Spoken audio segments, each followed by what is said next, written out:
Assalamualaikum warahmatullahi wabarakatuh. Kita tidak bisa meremehkan ide, karena ide bisa merubah hidup seseorang, bisa merubah perjalanan sejarah, dan bisa merubah peradaban manusia. Tetapi bagaimana mewujudkan ide menjadi sebuah karya, ini yang harus kita pelajari. Let's talk about it. Baik, terima kasih. Selamat siang Bapak. Selamat siang Mas Koco. Pemirsa tayangan ini, pemirsa Radio Rasi FM, bahwa siang hari ini kita mengundang Bapak Bupati.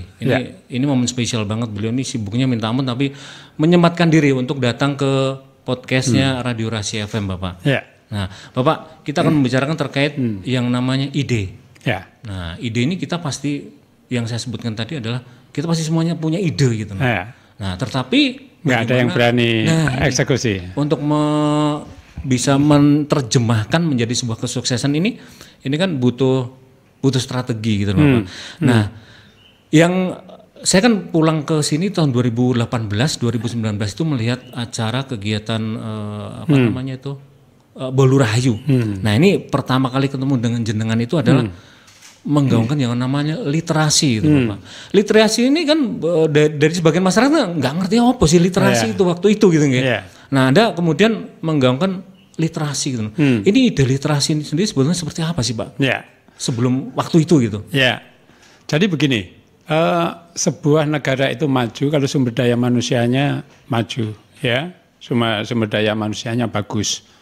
Kemudian sumber daya manusia itu bagus itu apa? Karena pendidikan. Namanya pendidikan itu kan ada formal, informal, non formal, kan gitu, ya. Itu harus kita garap, ya.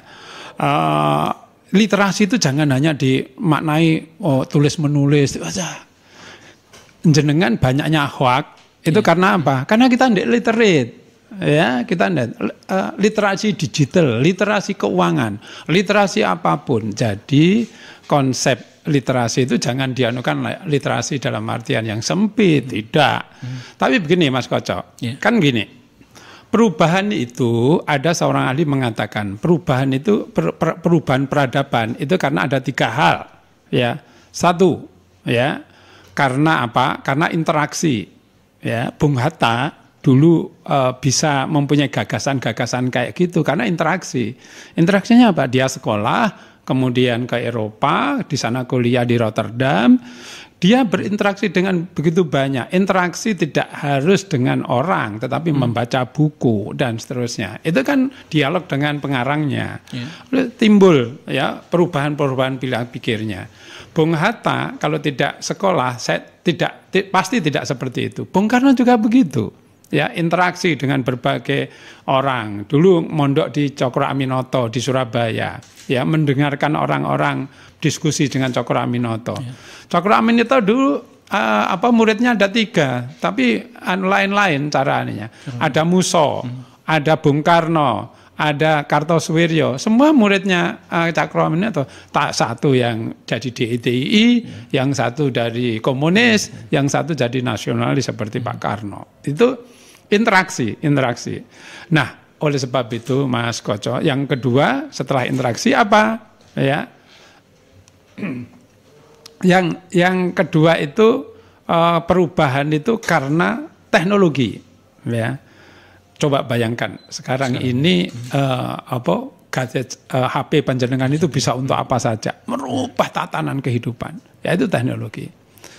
Kemudian yang ketiga apa? Ide, ya. Jadi yang merubah sesuatu itu ada 1 tadi ada karena interaksi, yang kedua itu teknologi, yang ketiga ide. Ide misalkan ide sistem ketatanegaraan itu sebaiknya seperti Montesquieu, ada eksekutif, legislatif, yudikatif, itu kan ide, gagasan, tapi merubah tatanan kehidupan kenegaraan di seluruh dunia. Ya, ide jangan disepelekan. Ya, dalam lingkup kecil ada yang punya ide tapi berani mengeksekusi, ada yang tidak. Ada yang malu-malu nulis aku dipaidu, salah gitu ya. Malu-malu. Montesquieu tidak. Begitu punya gagasan dia tulis gagasan itu. Kemudian dibukukan, orang seluruh dunia membacanya. Ya, tidak semua orang jenengan punya gagasan, misalkan gini-gini, oh mau tak tulis, pasti jenengan nggak berani, wah nanti paling dipaitu apa dikoreksi sama Pak Prawoto gitu ya kan. Nah kalau begitu ya nggak maju-maju kalau kita takut. Harus berani. Nah oleh sebab itu ide itu tidak sekedar ide yang mempunyai makna apabila kita mempunyai wawasan. Wawasan itu dipunyai seseorang karena banyak yang dilihat, banyak yang dialami, banyak yang dibaca. Ya, oleh sebab itu kita bisa belajar dari berbagai pelajaran yang diberikan yang pada kita. Kebetulan saya 14 tahun di Jakarta, kemudian banyak saya lihat di berbagai negara di dunia. Tentu akan mempengaruhi pola pikir saya, ya kan? Saya mengunjungi berbagai perguruan tinggi di luar negeri, perguruan tinggi yang top-top misalkan. Saya timbul gagasan-gagasan, ya ide-ide, mestinya begini, mestinya begini, mestinya begini. Demikian juga dalam pengelolaan pemerintahan misalkan.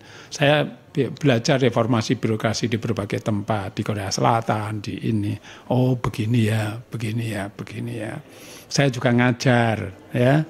Saya juga jadi dosen, sehingga saya bisa mengambil saripati apa yang saya ajarkan.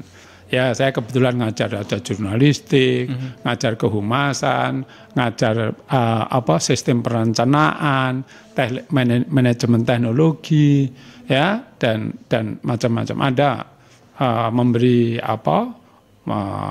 capacity building kemudian saya juga ngajar di Reform Leader Academy RLA di LAN, ya, sehingga apa-apa yang kemudian coba selama ini saya ajarkan, saya baca, saya lihat, itu kemudian coba saya terapkan di Magetan, gitu.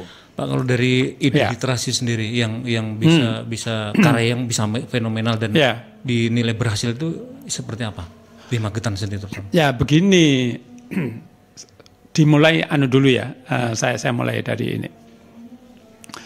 Magetan itu kabupaten kecil, paling kecil nomor 2 setelah Sidoarjo, ya. Dan kita harus jujur mengatakan tidak dikenal, ya. Pada waktu saya sering mengatakan di mana-mana, ya. Dan kita malu menyebut sebagai warga Magetan karena kalau ditanya mesti orang Madiun, kan gitu ya. Ini harus kita rubah, ya. Saya sebagai pimpinan harus membuat bangga warga saya. Itu cara saya, karena di belakang seandainya kereta api saya adalah masinisnya yang ada di depan gitu ya, yang membawa gerbong yang ada di belakang. Nah, kepercayaan itu, momentum itu saya gunakan sebaik-baiknya, senyampang kita diberi Tuhan. Mengambil keputusan kita gunakan sebaik-baiknya kepentingan rakyat. Saking kecilnya kita ini seperti kolam kecil. Ya kan? Saya selalu mengatakan, kalau kolam kecil apa? Yang hidup ya ikan kecil, cedul, ya paling gede betik gitu ya. Ya, mau jadi cedul aja harus pergi kemana-mana, ke Hong Kong, ke ini, dengan mempertaruhkan kehormatan, ya, dengan resiko-resiko yang demikian besar. Saya sebagai bupati kan tidak rela terus-menerus seperti itu. Oke, dalam waktu ini seperti itu. Tapi ke depan anak cucu kita, anak-anaknya generasi yang akan datang tidak boleh seperti itu. Kita harus meletakkan dasar-dasar yang baik, yang benar di dalam membangun ini. Apa kuncinya? Sumber daya manusia. Ya, kuncinya sumber daya manusia. Saya terus terang aja Mas. Saya itu terinspirasi ketika membaca buku. Buku apa? Karyanya Profesor Umar Khayyam yang judulnya Para Priyayi. Buku itu ditulis oleh Profesor Umar Khayyam di Amerika, dapat postdoktoral. Ya, selama setahun boleh melakukan apa aja di Amerika, ya. Nah, kemudian di sana dia menulis di sebuah tempat yang indah gitu ya, terinspirasi. Magetan itu kan indah. Ya, Magetan itu kan indah. Oleh sebab itu Magetan indah jangan kemudian dimaknai kalau ya orang lain membangun membangun tempat latihan itu dimulai dengan gedungnya dulu. Kalau saya enggak, ya saya informasinya dulu. sehingga orang pada datang. Sebenarnya gedung Geraha Literasi itu bisa dimaknai orang bisa belajar apa saja di situ. Ya, kasarnya tempat latihan apa aja di situ. Sehingga ide itu saya kemudian sampaikan kepada Perpustakaan Nasional, makanya dikasih bantuan 10 miliar, bukan uang kita. Ya, bukan uang kita. Ke depan ya, itu bisa dipakai macam-macam, tempat latihan, ada asramanya, ada pelatihan-pelatihan yang apapun. Nah, kita ambil contoh misalkan, jenengan sedih enggak? Ketika pelatihan kita di tempat tertentu, itu hanya formalitas. Mau dibuat cara ini, misalkan buat makalahnya gitu. Makalahnya apa? Akhirnya jupuki saka plagiat saka internet gitu. Itu kan menjadi menggugurkan kewajiban. Nah, kalau di Geraha Literasi bukunya bisa connect dengan Perpustakaan Nasional, internetnya kenceng. Kita ngajari yang benar gitu ya. Memang yang sumber daya manusia itu tidak bisa kayak bangun gedung terus kemudian tiba-tiba kemudian jadi nggak bisa. Ambil contoh misalkan saya membuat kebun refugia, terus ada masjid, terus ada terus jangan dilihat PAD ini mau sakmono gitu. Tapi cara berpikirnya kan jangan begitu. Rakyat saya, pasar sayur di Ramadan Magetan yang di depannya itu saya yakin itu terangkat pendapatannya. Jadi ojo ukurannya selalu PAD, tapi bagaimana kemudian menggerakkan ekonomi dari sebuah program itu, kan gitu. Pak, kalau jenengan tadi nyebut gedung literasi ada bantuan 10 miliar. Ini bagaimana meyakinkan orang memberikan uang ini bukan uang kita gitu loh. Dengan menarik mereka, ayo kita mau bikin gedung literasi ini di sini. Kemudian dengan enaknya mereka memberi 10 miliar, itu kan nggak mudah gitu loh. Ini apa? Resepnya seperti apa sih Pak? Orang itu trust harus dikembangkan. Membangun trust itu perlu waktu lama. Ya, kakek saya dulu kalau nuturi saya, Leto gitu. Maaf ya kakek saya kalau manggil to gitu. Leto, wong iku sing penting jeneng. Wong iku nek jenenge apik, jenenge teko dhewe gitu ya. Kalau sekarang ini branding. Kalau orang dulu namanya jeneng. Orang itu kalau jenenge apik, jenenge teko dhewe. Sehingga orang kalau kita kan, kalau saya kan tidak sekedar minta, tetapi saya membuktikan dulu bahwa saya sebagai bupati nulis, kemudian literate, kemudian itu bisa meyakinkan mereka. Tidak sekedar kemudian nodong, tetapi kita berbuat sesuatu dulu, bahwa kita bisa menjadi figur sebagai boleh menjadi contoh atau apa gitu ya. Artinya kredibilitas Pak yang dibangun. Kredibilitas pribadi itu sangat penting ya. Jadi ya insya Allah ya, kalau saya di mana-mana gitu ya, insya Allah mereka percaya gitu ya, percaya karena pernah berbuat gitu ya, karena kan tidak pernah bohong.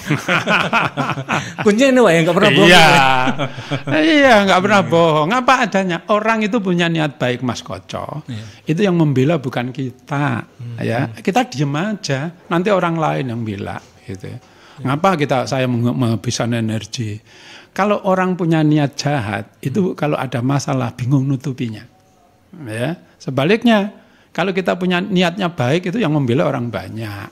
Ya, jadi santai aja. Ya, asal kita ndak di situ ada cari untung. Ini semata-mata untuk kepentingan rakyat, kepentingan daerah, untuk kemajuan. Ngapain kita khawatir?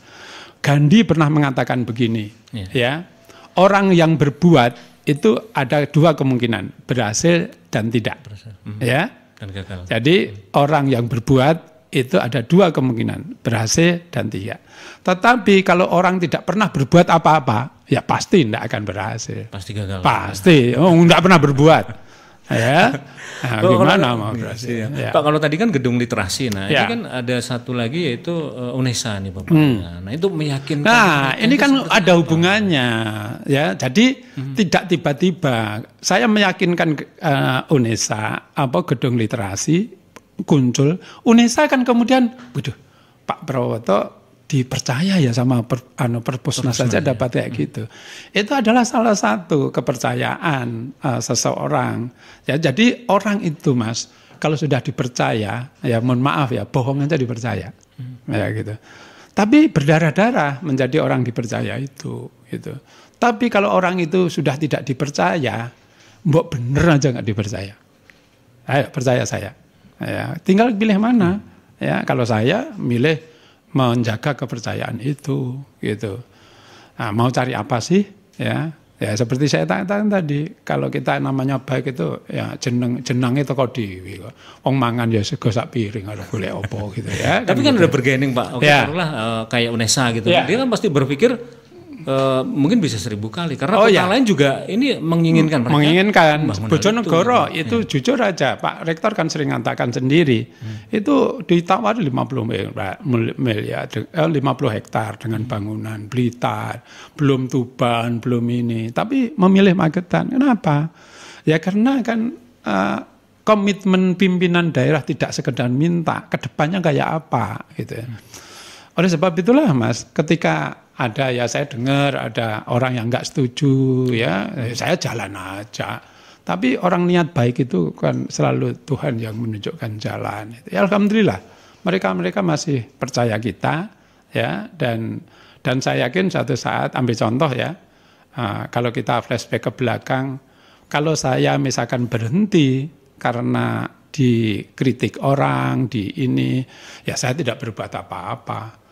Nah, tapi itu menjadi sesuatu yang manis, ya. Panjenengan misalkan kehidupan menjadi sekarang ini kan pernah melalui tahapan-tahapan, itu kan jadi manis.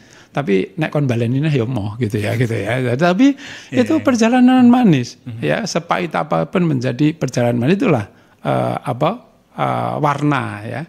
Dan yang membanggakan, yang menjadikan saya semakin ini ya. Jadi ide itu tidak sekedar ide Mas, ide itu tiba-tiba kok begini sambil duduk, enggak, tapi direnungkan kan. Ya perenungannya kan lama. Kenapa saya kemudian kan sumber daya manusia? Saya sering mengatakan bahwa kunci kemajuan sumber daya manusia ya di mana-mana. Makanya saya selalu mengatakan kan, Jogja itu kolam besar. Kenapa? Karena ada universitas negerinya, Gajah Mada, orang terbaik se-Indonesia datang ke sana. Yang membesarkan Jogja itu apa semata-mata orang Jogja? Enggak, orang terbaik se-Indonesia kumpul di situ. Ada pelukis Amri Yahya, ada pelukis Nyoman siapa itu, ya dari Bali. Jadi orang baik, orang-orang hebat pada kumpul di sana, ahli ekonomi. Ya, dekannya FISIP dari Magetan, ya Wawan itu FISIP UGM. Ya kan? Demikian juga Malang.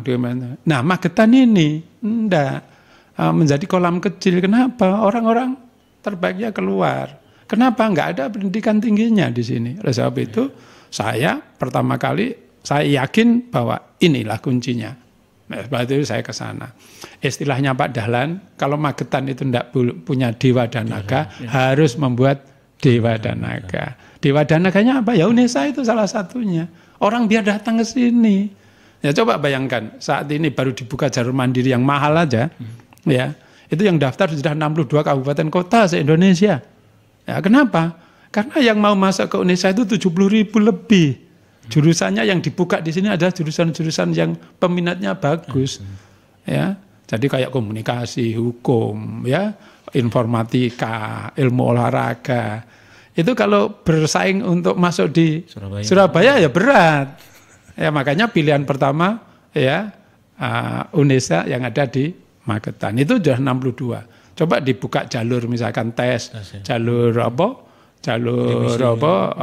Prestasi, jalur, saya yakin akan banyak. Ya, akan banyak. Sehingga nantinya anak-anak muda di Magetan itu yang miskin tidak perlu jauh-jauh. Akan menjadi ikan besar, tidak perlu keluar. Setelah jadi ikan besar, baru keluar mengembara kemana-mana. Jangan masih jadi ikan kecil, mau jadi ikan kecil aja mengembara kemana-mana. Jangan. Nah, saya kemudian punya ide lagi. Bagaimana orang miskin bisa sekolah di Magetan. Makanya kami akan mengusahakan, saya katakan sekali lagi mengusahakan, beasiswa dari APBD nanti, tidak untuk yang di luar Magetan, ya, jadi yang kuliah di luar kota Magetan ya biar aja, tapi khusus yang masuk UNESA. Jadi nanti mahasiswa-mahasiswa kita bisa mendapatkan pendidikan yang cukup baik, ya, yang miskin, ya, itu dapat beasiswa itu. Kemudian saya pernah diprotes, kok enggak mendirikan universitas negeri aja? Kenapa enggak dianukan swasta? Ya, itu lagi, ya. Mari kita baca, mari kita lihat fenomena, ya. Jadi pemerintah itu sekarang moratorium, tidak membuka. Oleh sebab itu cara satu-satunya adalah bergandengan tangan dengan universitas yang sudah mapan. Yang kedua, tidak ada ceritanya universitas swasta di Indonesia ya itu besar tanpa inang dari universitas negeri. Coba saya mau buktikan, tunjukkan kecuali Satya Wacana Salatiga, itu satu-satunya. UMS Universitas Muhammadiyah Solo itu besar karena UNS besar, dulu UNS kecil ya tidak ada universitas yang besar swastanya. UMM Malang itu bisa besar karena Unibra besar. Ya. Medion itu maaf ya, sejak dulu ya kayak gini terus. Ya kan? Ya, ini fakta loh. Saya kan enggak kan kita bisa belajar dari fakta-fakta itu gitu. Mbok kalau kita pergi kemana-mana itu lihat itu fakta gitu. Juga jangan hanya lihat di mall aja, lihat hanya ini, tapi lihat ya, lihat oh begini, sering membaca jurnal. Jangan hanya membaca WA aja yang hoak-hoak yang enggak tentu arah gitu ya. Ngapain gitu. Ini Pak, ini kan kalau dari ide literasi dari awal kemudian ini kan menuju mungkin dia ending atau mungkin sumber daya manusia. Apa yang mungkin dari sisi kekurangan atau mungkin dari apakah ini sudah memuaskan jenengan terkait ide literasi tersebut? Belum, proses literasi itu akan terus. Ya terus. Saya ya tahun 2006 itu ke Singapura waktu itu ya. 2005. Saya itu melihat iri ya. Anak-anak kecil waktu masih belum ada medsos itu. Di metro, di transportasi publik itu bacanya buku. Ya, baca buku gitu, gitu. Saya senang. Nah, saat ini saya itu kalau kemana-mana kan bawa laptop dan bawa buku. Kalau orang kan bawa HP. Ya, saya itu kalau di pesawat baca buku itu dilihat orang sak pesawat itu ngelirik semua. Wong ini kok aneh ya, mungkin gitu ya. Jadi saya kadang-kadang aduh kok jadi aneh ya saya membaca buku kayak gini. Kalau enggak gitu ngeluarkan laptop gitu ya, terus nanti dilirik-lirik. Ya, apalagi saya nulis artikel bahasa Jawa, itu bahasa apa gitu ya. Pernah di samping saya, Pak itu bahasa apa Pak? Oh bahasa Jawa. Ya, gitu. Bahasa Majapahit atau gitu tanya Pak. Oke. Saya percaya dengan literasi yang jenengan kembangkan ini sangat berpengaruh kepada Magetan ke depan. Nah ini juga ada ide yang menurut saya sih dalam catatan saya gitu. Ini cukup out of the box daripada bupati maupun kepala daerah yang lainnya terkait kemarin waktu kita COVID. Kita menjadi trending juga karena kita salah satu daripada korban yang pertama gitu, ya. Ini bersama Surabaya dan Malang. Nah ini jenengan justru nggak usah lockdown gitu loh. Ini kan juga aneh gitu loh. Ini kayak keputusannya bertolak belakang dengan kabupaten yang lain.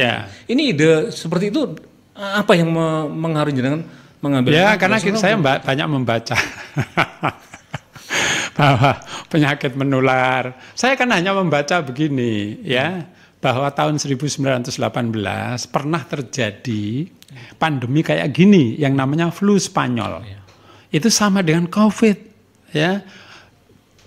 Korbannya banyak sekali. Korbannya itu Jawa Madura aja 5 juta. Sekarang ini 5 juta sedunia.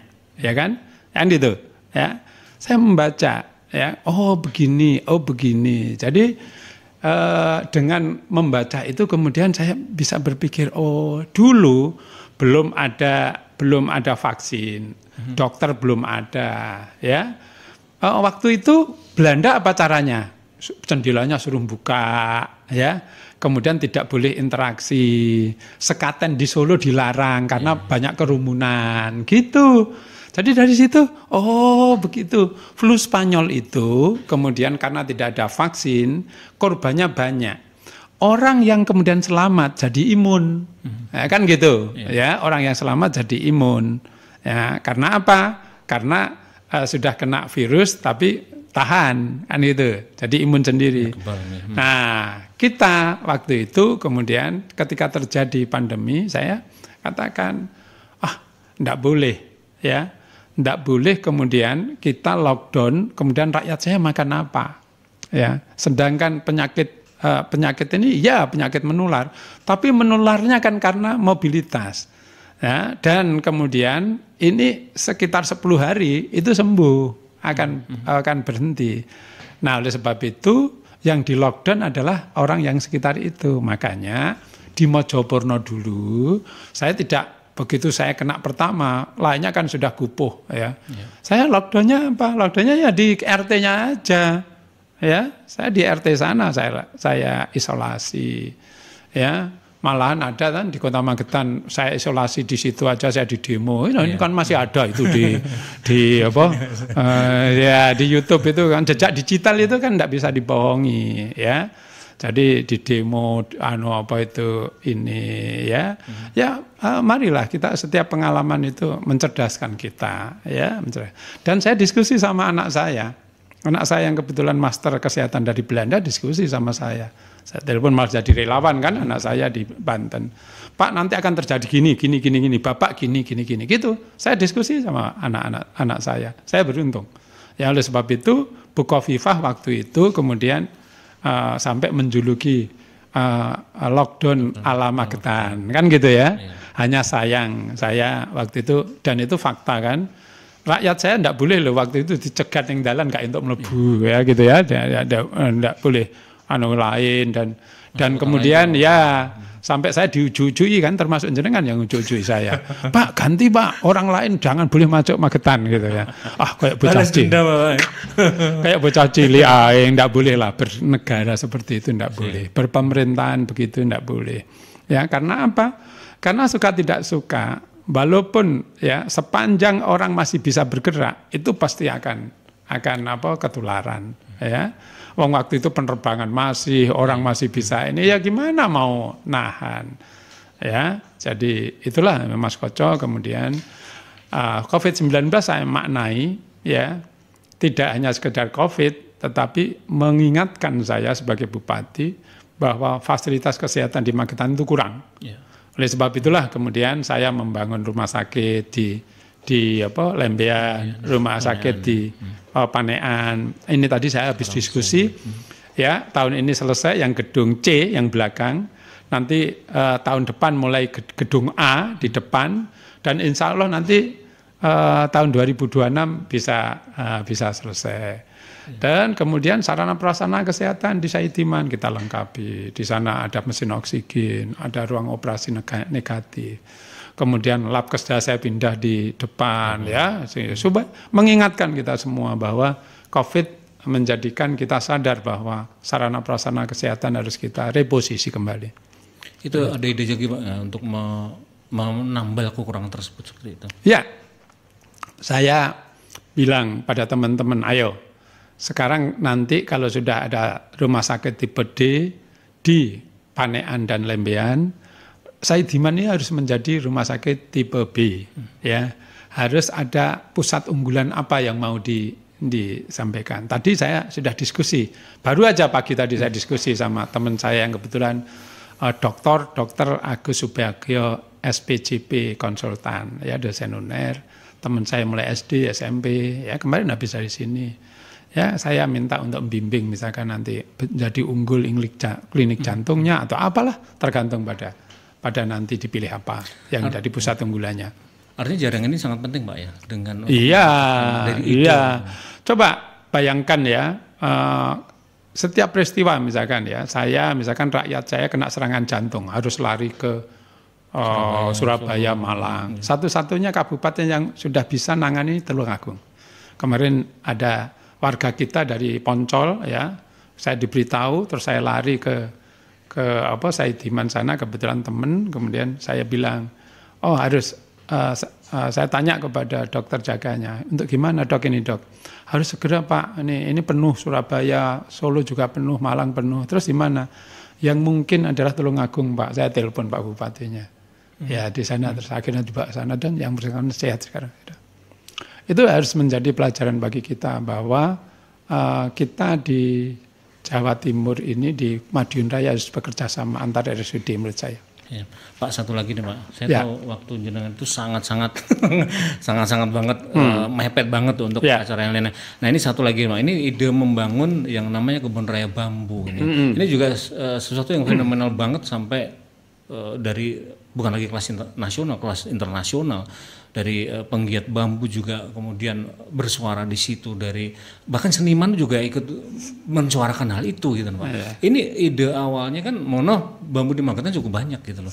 Kemudian kenapa ide bambu gitu nah? Itu kan pertanyaan masyarakat umumnya bambu itu akeh ngapain juga kita harus membuat kebun raya bambu gitu. Nah ini awal melentiknya ide bikin kebun raya bambu itu apa gitu Pak? Saya itu jadi bupati kan gelisah Mas. Ya, gelisah apa? Kalau panjenengan gelisah kan selalu begini. Magetan dong dhisik kok ngene ya. Gitu aja. Hanya sekedar kok ngene aja gitu. Tetapi kan saya sebagai bupati kan harus berbuat sesuatu. Ya. Kok ngene ae angger wong maido. Magetan itu kok ramenya Sabtu Minggu. Selalu aja orang hanya kemudian mengeluh gitu. Nah, kemudian saya bilang kepada teman, ayo berbuat sesuatu. Setiap dinas harus punya legacy, ya. Kalau tidak bisa setahun, 2 tahun. Kalau tidak bisa 2 tahun, 3 tahun, multi-use. Ya, tapi harus punya, ya harus punya. Ya, ambil contoh aja susu Singolangu itu apa uang kita? Bukan, itu uangnya dompet duafa, uangnya ini. Ya kita jualan, karena uang kita kan sedikit, ya. Oleh sebab itu uang sedikit tidak boleh membuat otak kita kecil. Ya, jadi uang kecil itu tidak boleh membuat otak kita kecil. Kita harus kreatif. Ya. Nah, kemudian idenya kan begini Mas. Kalau saya di Paido misalkan, kok enggak bambu, kenapa? Iya, panjenengan lihat setiap hari. Jenengan di ruangan ini misalkan, tak ajak ke Sarangan. Ini habis ini kan saya ke Sarangan. Mau jenengan? Enggak mau. Ndelok apa toh Pak Peroto? Karena apa? Karena sudah terlalu seringnya kita. Ya. Tapi coba orang Surabaya lihat Sarangan, seneng kan? Demikian juga bambu.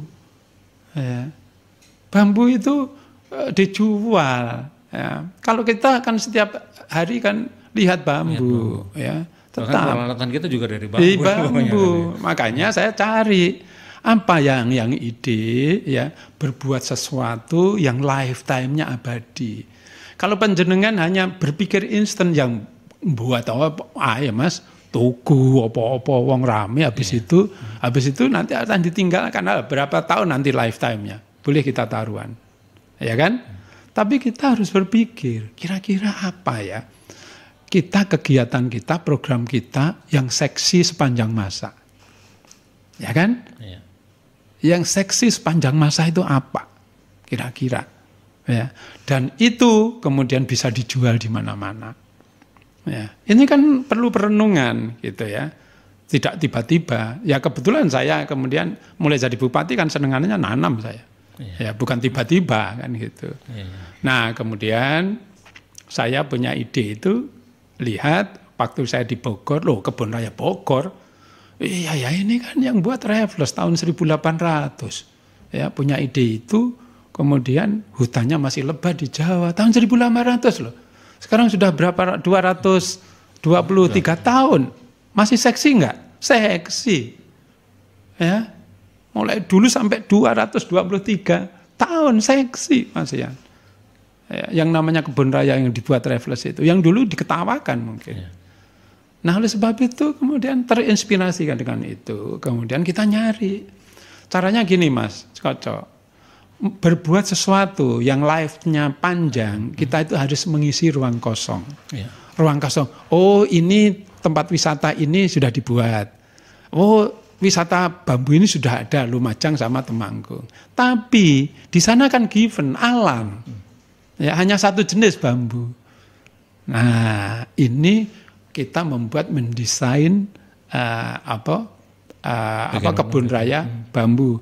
Bambu seluruh dunia kita tanam di situ. Kita buat sedemikian rupa dan tempatnya di pinggir jalan. Nah, kita tadi UNESA membuat Dewa dan Naga, istilahnya Pak Dahlan, kita juga begitu. Magetan ini Mas, kalau hanya jalan timik-timik, jalan biasa aja, kabupaten lain, kota lain sudah lari, kita semakin tertinggal jauh. Oleh sebab itu, kalau istilah saya, kalau Pak Dahlan mengatakan Dewa dan Naga. Kalau saya harus membuat busur. Busur. Iya, yang bisa mengantarkan kita lari mengejar yang ada di depan. Gitu cara berpikirnya. Ya, tidak boleh kalau Pak Habibie mengatakan teknologi memulai dari awal. Ya, gitu ya. Jadi mulai dari awal. Kalau Pak Habibie waktu itu memulainya dari misalkan bercocok tanam diikuti, begini ya nggak maju-maju. Makanya Pak Habibie langsung membuat pesawat. Itu kan lompatan sebenarnya. Ya, busur, enabler, pengungkit gitu. Oleh sebab itu ini juga begitu. Ya. Dan niat baik itu selalu diketemukan orang-orang baik. Ya, saya yakinnya sudah lah. Itu saya sudah jadi birokrasi 34 tahun. Karena tidak pernah punya niat buruk ya, happy aja. Selalu ya. Ambil contoh misalkan, begitu saya punya ide hutan bambu. Saya manggil LH, "Mas, buat hutan bambu." Terus kebun raya bambu. Wah, gimana Pak? Di mana Pak? Saya lihat di sampel. Saya lihat di sini. Akhirnya saya pilih yang di Sukomoro. Karena tempatnya di pinggir jalan. Mosok nang pinggir jalan nggak rame, Mas. Ya, beban sarangan dah terlalu berat. Kalau tidak dijaga, tidak ditahan di bawah, itu berat. Tidak tahu anak cucu kita nanti. Ya. Oleh sebab itu ini kita harus cari cara kalau menurut saya. Mas Mulke saya panggil gitu terus, "Pak, nanamnya gimana?" Ya, tadi Mas Koco ngatakan, kita ini bambu. Baru saya tanya kepala dinasnya, gimana caranya nanam? Nggak ngerti. Iya. Karena selama ini bambu ya tukel dewe. Tidak dirawat lagi. Tidak dirawat, dibiarkan. Pak Sekda saya tanya waktu itu, gimana Pak Sekda? Gitu.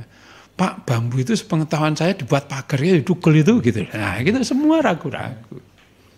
Ya, kebetulan waktu itu malam hari, kemudian saya dikirimi podcast sama salah satu teman mantan redaktur Pemretnya Jawa Pos. Ya, saya baca. Saya dengarkan, saya lihat, Butet, wawancara dengan Butet. Mimpinya Butet itu, Mas Butet itu, sebelum meninggal dia mau lihat orang yang merealisasikan ada kebun raya bambu. Wah, saya langsung, ini ide Tuhan lagi yang mempertemukan. Kalau istilahnya Mas Butet itu alam semesta yang mempertemukan. Ya. Orang baik itu diketemu orang baik. Orang buruk ketemu orang buruk. Kan gitu, ya. Ya kita milih orang baik aja, jadi ketemunya orang-orang baik. Ya Butet kemudian datang akhirnya ke sini, ketemu lagi Pak Dahlan.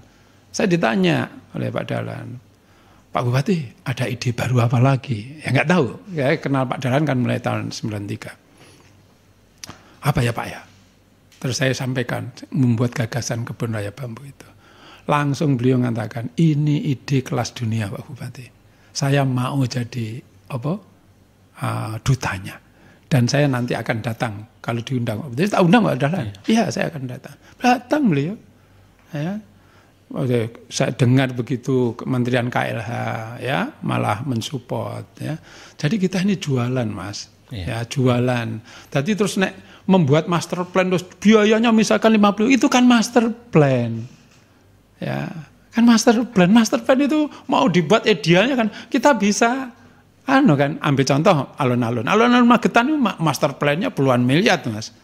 Tapi kan tak gawe resik, tak gawe didik gitu aja kan sudah rame. Kan gitu. Karena dengan perubahan sedikit aja udah ada orang datang membantu. Iya, mendatangkan orang. Ambil contoh misalkan ya, maaf ya. Ya. Nanti akan saya buat di situ misalkan masjid terbesar di dunia dari bambu. Kayak kan? Terbesar itu berapa? 500 meter persegi cuma. Sudah terbesar di dunia. Dan saya tanya sama Pak Jatmika, berapa Pak Jatmika biayanya? Sekitar 3 miliar Pak. Oh bisa. Ya. Bisa. Masjid Kemageti aja 3 miliar dari masyarakat. Bisa. Nggak usah kan. Begitu unik itu mesti masyarakat nanti mesti banyak yang bantu. Saya yakin. Ya, saya yakin. Jadi terus jangan selalu APBD terus. Janganlah. Ya otak uang kita kecil, tidak boleh otak kita jadi kecil gitu. Ya. Tapi kan harus meyakinkan Pak ya. Mungkin ide boleh sama gitu lah. Tetapi harus ada nilai plus daripada ide yang akan kita kerjakan seperti itu. Ya, saya yakin ya. Kebun raya bambu itu akan seksi sampai kiamat. Ya coba sekarang baru buat ide aja, baru saya tanam. Sekarang Tuhan menunjukkan, mengingatkan pada kita.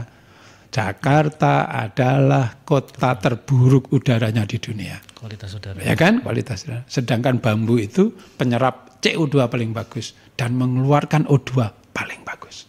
Makanya kalau tiduran di bawah hutan bambu silir-silir. Ya karena memang O2-nya yang paling bagus. Saya tanya lagi ya, jenengan. Kalau jenengan ke alun-alun yang you lihat apa pertama? Pasti beringin kan? Iya. Pohon beringin kan? Ya, tapi kan enggak pernah tanya kita. Itu ditanam mulai dulu sampai sekarang seksi kan?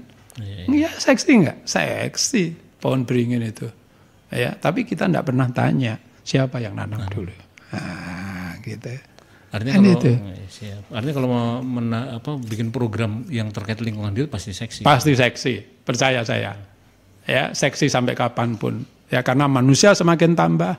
Ya, oleh sebab itu kita harus itu tadi, harus jangan menjadi follower.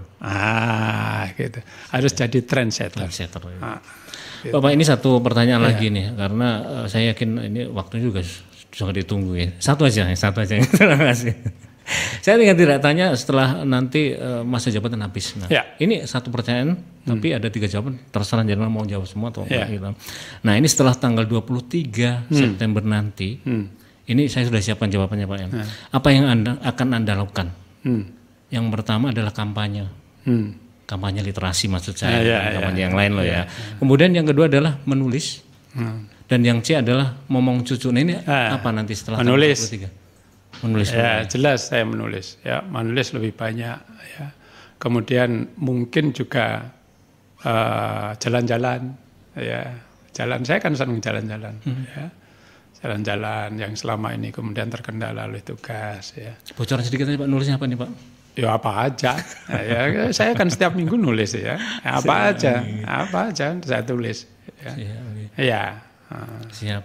Baik, terima kasih banyak Bapak kehadirannya di studio Rasi FM ini, yang pasti perbincangan kita hari ini membuat ide saya juga semakin banyak ya. Tetapi yang pasti ide yang kita miliki ini harus dilaksanakan. Dan yang pasti juga kita harus punya jaringan dan niat yang baik. Karena orang baik akan ketemu dengan orang baik. Yakin aja itu. Saya ketemu dengan jaringan yang baik, insya Allah. Terima kasih banyak. Ya, terima kasih. Saya selalu ditakdirkan Tuhan ketemu orang baik. Saya bersyukur sekali. Amin. Moga saya juga baik banget. Demikian diskusi kita hari ini. Assalamualaikum warahmatullahi wabarakatuh.